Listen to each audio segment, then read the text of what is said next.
to što smo se dogovorili, ispoštovali na terenu. Ekipa Partizana je izuzetno jak protivnik, izuzetno dobra ekipa i čestitam im na fair korekciji. Ne možemo bojati zadnji našom igrom, primili smo 100 poena, ali zvučimo povuk i ne smo napadom, imamo u sredu utakmicu u Eurokupu s Lokomotivom, tako da moramo što pre zaboravimo i da se okrenemo sledeće. Videli smo jedan, po mom mišljenju, dobar derbi. Videli smo jedan derbi gde se video i raskoš talentovnih ljudi sa jedne i sa druge strane. Mislim da smo odigrali veoma pametno. Mislim da smo većim delom utakmice, budem precizniji, igrali pametno.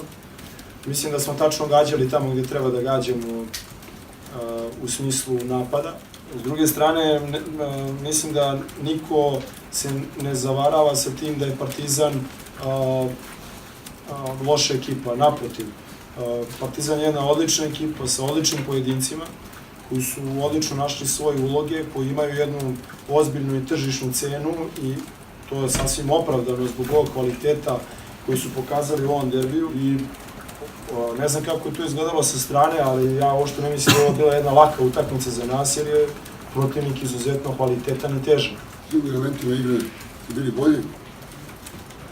Mi ono što su dogovarali, nažalost, 20% mi smo ispostavili tiče odbrane, nismo mogli da branimo njihov kontranapad u prvom poluvremenu, 70 puta čistih kontranapad.